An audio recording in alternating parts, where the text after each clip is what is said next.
I am joined right now by the UFC BMF champion. He is the number 6 ranked UFC welterweight contender. 16 wins by KO, 2 wins by submission. Last 5 wins have come by knockout. He owns the fastest KO in UFC history. He holds wins over Nate Diaz, Ben Askren, Darren Till, the Cowboy. He's a friend of the program. And you have UFC 272. It's huge. Covington v. Masvidal, Saturday, live from Vegas. Pay-per-view on ESPN+. Jorge Masvidal is my guest. Jorge, my man, what's going on? How are you? How you doing, my brother? That introduction gave me goosebumps, man. That was a good one, man. Dude, it was a good one. But then again, you've had a really good career. I got to ask you, it's fight week. We're a couple of days back. You're stepping into the cage with Colby Covington, of all guys, Saturday night. How you feeling, and how much are you looking forward to this particular fight and putting on a show? I'm definitely looking forward to putting on a show. I'm definitely looking forward to sending Colby to critical condition, some nearby hospital in Las Vegas.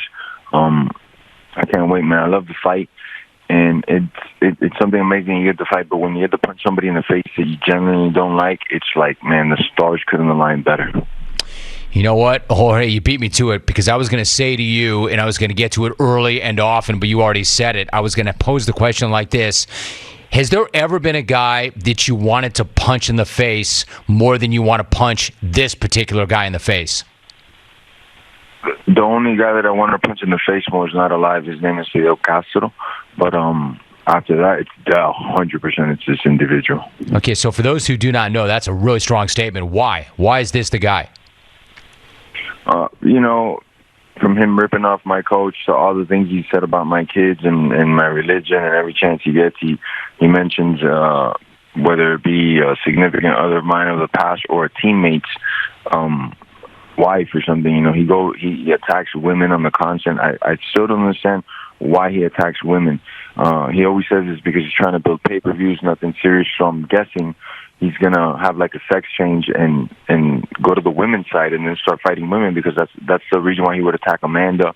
It's the reason why he would attack Joanna. Like they're not even male competitors. They're not in his division. Why are you attacking women on the constant? So there's too many things. His style of marketing.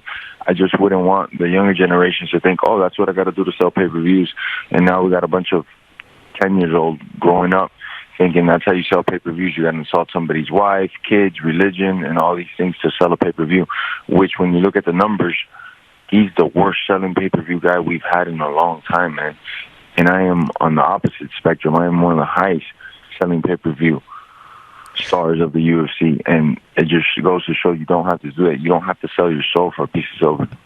Jorge Masvidal is joining us. Jorge, see, here, work with me on this, because I think, like, when you talk to an audience that knows you and knows the game and knows the business, they know a lot of this background, but you're talking to a really big audience right now, and not everybody really knows where you're coming from or they're coming from. So if you kind of keep that in mind as we're telling this story, because I'm asking you things that you've been asked before, and there are people who know the story, but there are people listening right now that don't know any of this at all. As an example, like you guys were very close at one point. However, there were guys around the game that said, Jorge, be careful, be careful. Tyrone Woodley warned you about Covington. John Jones warned you about him. People warned you about this guy. Amongst others. Amongst others. So is there any part of you that regrets? Coaches from his hometown, individuals from the wrestling circle, a lot warned me of him.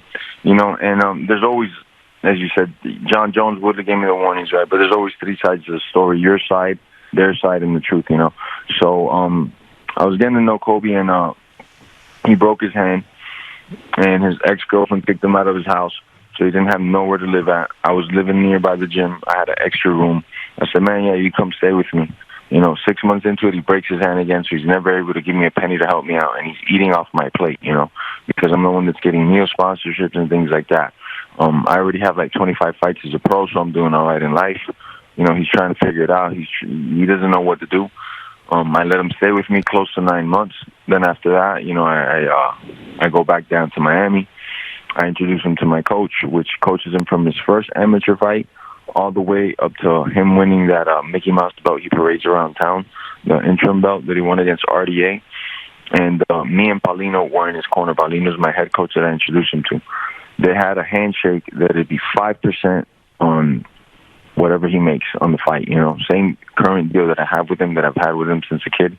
And no paperwork needed. It's just two men shaking hands, and we know we're going to follow through on it. So Colby wins the belt. He finally makes a little bit of money in his career. And guess what he does after winning that belt? How much he pays my coach? $0. From then, right then, in that moment, it was never the same. I already knew that this person was not a trustworthy person. I'd stopped hanging out with him. It was a clear evident sign to me. It was about 4 months in, and he kept like ducking and diving the question, and then he would say, "Oh no, it's just miscommunication. The coach doesn't speak that well English. I don't speak Spanish." Yada yada yada. So I try to like get in between and try to figure it out, and this guy would avoid that. So after 4 months, we knew he wasn't going to pay already, and I already had cut this person out of my life. I knew not to trust this guy. Yet he was still on every news media outlet, and you could see everything I'm saying. You could fact check it online. He was still saying, Jorge Masvidal is my best friend. If it wasn't for Jorge Masvidal, I wouldn't be here. Jorge Masvidal is my best friend. I never said that. You can't catch me on air like saying anything crap like that, So I'm just, my problems with him, I'm going to keep it, closed doors. I know I want to fight him. I wanted to hit him with a baseball bat to the neck, but my coach begged me not to. He's like, man, you're going to get a chance to fight him. The world will see, and you'll get my money back in that event. So here we are, just a couple of days away from that, But as soon as Colby got a chance to use all that information that he gained with him living for me or fabricated, he did. He took it public and just goes on rants about my kids, goes on rants about my religion, my lifestyle, everything that a man shouldn't do to another man, especially if I helped you out, man. I gave you a place to live. I gave you food to eat. I'm the one that told you to stick with the sport, man. The sport pays off. It's rough in the beginning or in the middle or at the end, but you can push through it. And this is what he does for a couple pieces of silver. So it shows his true colors. I never would have gone public with any of this information had he not. Hey, we want to fight. Let's fight. You sign a contract. I would have broke his jaw, got my coach's money, and so on and so on. But thank goodness God's been good to me, so I don't even need this money. I've been able to pay my coach for that tab that he owed him. So it's just, the guy's a charlatan, and I can't wait to expose him come March 5th. He says a lot of the same things that I say about him, he says about me, but yet nobody in this sport is talking bad about me like that. There's nobody in the sport that I owe money to. There's nobody in the sport that's going around saying I'm a two-faced piece of crap but him, the one that everybody, it's not just me. If it was just me and him having this bickering thing, whatever, right? But there's numerous athletes in the combat world that'll tell you the same thing. Ask Woodley how he feels about Colby even after the fights and all that. Ask John Jones. Ask numerous wrestling coaches and wrestlers from the wrestling community before Colby came over to MMA what they think about this individual, So, I'm not here trying to win a political race either. All I know is I'm going to break this guy's face in a devastating way, and, maybe Las Vegas, Nevada police department is going to press some charges on me because I'm going to hurt this dude, man. My man, I just got chills for about 5 minutes straight. Jorge Masvidal, and it's not like I didn't know that story. That is one of the most remarkable responses that you and I have ever been a part of, because that's real. I know that's real, and I know that's personal. I know that's deep. Jorge, your life is amazing. Your journey has been amazing. Where you started, where you are right now, the Masvidal brand, all of this. In your experience, can you fight when you're running on that kind of fuel and it's that personal? Is that a good thing, or is there any danger in maybe fighting angry? How do you approach that? Oh, great question, Jim, man. Since I started the sport at the young age of 18, I knew I wouldn't take anything that happened in the sport personal either. With everything that I said there, it's still not on a personal level. It's about as close as it could get to being personal, but it's still not on a personal level. I keep my emotions in check for every single fight. I didn't like Ben Askren 1 inch going into that fight, not 1 inch. And there's a lot of guys that I don't like. I don't like Usman either, not 1 inch going into those fights. There's nothing that I could do more than be a professional and keep my emotion in check. And then after I decapitate the individual, then it's different. Celebration, I could let a little bit of my emotions come out and this and that, but there's none of that on fight night, and I've known that since I'm 18 because I remember being young and going into sparring mad or happy or sad or hungry and the outcomes that it would have. So since I've been in this game, and it's going to be 20 years in just a couple months, I've always known you've got to keep your emotions in check. This is a chess mixed with checkers, mixed with a marathon, mixed with a sprint, mixed with the heaviest weightlifting session you've ever had in your life, mixed with somebody trying to come take your head off when you get tired. So the only thing you can do that you could have control of is you keeping your emotions in check, So that's definitely something that no matter what, I have to keep in check. I can't say the same about this other guy. I'm already so deep in his head, man. So it's going to be fun, man, just to play it out. Dude, what do you think about that? I mean, do you think that he's afraid of you? Do you think the guy's actually a coward? I know for a fact he's actually a coward. The way that he speaks about women, I know you're an actual coward. The way that his closest people to him, numerous times in his life, the way he treats them and stabs them in the back. You could see how many interviews he did about American Top Team, how much he loved them. Then he goes on to say, look at the worst advice they gave me. They were just telling me to breathe. Well, the camp that he's at right now, at his last fight that he had, they were doing the same exact thing. They were just telling him, breathe.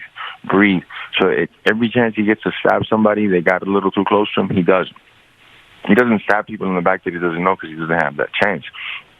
But everybody that's gotten close to him, that's gave him a hand, wrestling coaches that let him stay at his place, and then he ends up hitting on their girlfriends, hitting on their kids, stealing actual money from them. Actually stole clothes from John Jones. They're not even the same size of clothes, but John Jones, he emptied out John Jones's wardrobe when he left because they used to be college roommates and they had the falling out. He took his clothes and took off. What? What's wrong with you, man? But yet he'll never confront John Jones. He'll never see John Jones eye to eye. He hears that John Jones is in the state, he flees. He used to frequent a lot of spots to eat at back in the day. And when we were having the turbulence, when it first started that he was going public about it, I just started going to these places to see if I could just, have the heart with him face to face. Guess what? He'd stop going to those places once he found out I was looking for him, So I definitely believe he's a coward. He's got a decent gas tank, and he's not a bad athlete, so he relies on that a lot. But he could be the hammer always in a fight, and that he has no problem playing. Whenever he has to be the nail, that's when the coward in him comes out, and it comes out in a fast pace, man. It's just like a snowball effect. Things ain't going his way in the cage. You see him quickly start to crumble. He doesn't know how to push through adversity in the cage. He knows how to be the hammer, though, but that's about it. Jorge Masvidal is joining us. This is some kind of fight coming up this weekend. So really quickly, we haven't really talked about the fight because this story is just so insane and compelling. Do you expect him, Jorge, to try to take you down for the majority of the fight? Do you think that will be his strategy? I think he's going to come out throwing big bombs. He thinks his stand-up is improving, and he's going to go to the wrestling, and then he's going to come trying to throw big bombs. He knows at the end of the day he can't hold that pace against me, the pace he holds against other guys. When I used to train with him a lot was when I was at 155 pounds. As I got more mature and my body went up in weight, and I became a 170-pounder, our training sessions were very limited. Like I said, he's always being the hammer, never the nail. So once I started to make it a little bit more competitive in departments like wrestling, when I was at 170, he didn't like that as much. When we were sparring, I was a bigger guy. He wouldn't like that at all. So we have maybe one session at 170 pounds, and that was to help him out, get ready for a fight. After that, I would show up because one coach would tell me, yeah, he's going to work out with you today. I'd show up there. Then either Mike Brown or the other coach would be like, no, he doesn't want to actually work out with you today. He's going to work out with these two guys. So I'd sit on the sidelines, coach him, help him. Hey, yeah, man, do this, do that. And then in the back of my head, kind of I wonder why he didn't want to work out with me. I wonder why. Because when I was at 155 and the weight difference was massive, he'd want to work out all the time. As I closed that weight gap and that weight room strength, but he started to slowly fade, man. So I know at the end of the day, I'm a dog, man. Whether I'm technically sound or I'm the fastest or strongest or any of this, I don't care about any of that. I know at the end of the day, all my will is going to finish the next guy in front of me, no matter how tired or hurt I am. And he's known that since he's ever met me. So he has that in the back of his mind. And he's starting to show how he's getting nervous in interviews, how he has herpes from wrestling, mat herpes. And every time he has a little bit too much stress, he starts to break out. As I've seen on some of the videos already, he's got the mat herpes. That means he's full under stress. I wonder why he's so stressed out. Dude. Yeah, another brilliant piece of analysis. I usually don't handicap fights that way, but that's something to look at. Hey, listen, Jorge, the amazing thing is what you just said. You are one of the rare dudes who gets better the higher the weight. That's really unusual. That's very rare. How do you explain that?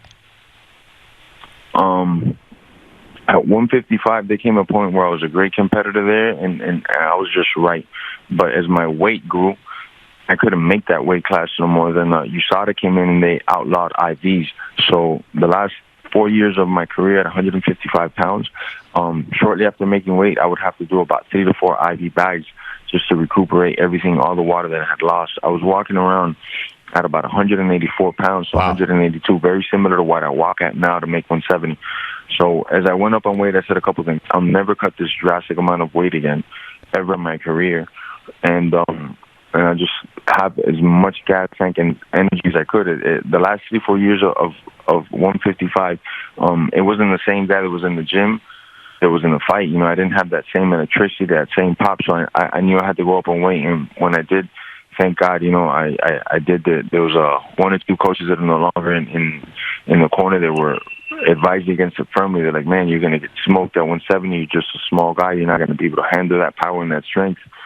Thank God I didn't listen to these individuals, and I did what was in my heart. All right, one last thing. Because we talked about the journey, you're headlining another UFC fight. This time you're doing it without a title on the line. What does that say about the Jorge Masvidal brand and how strong it is? It says a lot of things, and I hope especially to my employers, because they like to play a lot of games with me, that I can sell, man. Like I said earlier, and this is just numbers. Anybody can go and research it. Colby's the worst-selling pay-per-view guy we have at welterweight when it comes to title fights. Between him and Usman, he doesn't draw whatsoever in any of his cards. So we know it's not him. We know it's completely me that's the A side. So it says even more. If you look at the card as well, from top to bottom, there's not a lot of big names on it. Actually, there isn't no big names on it. There's not too many big names that they put on the card. They put literally the whole card on my shoulders, on my back, and I don't mind it, man. I actually enjoy that. It lets the UFC know and the world know I have drawing power.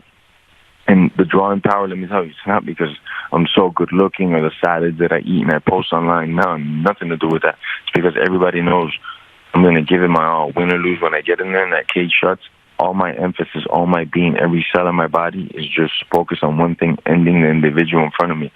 And that's the entertainment that people crave in the sport. People don't want to hear me talking about people's wives and things like that. No, people want to see me get out there and give everything I got to finish the individual in front of me.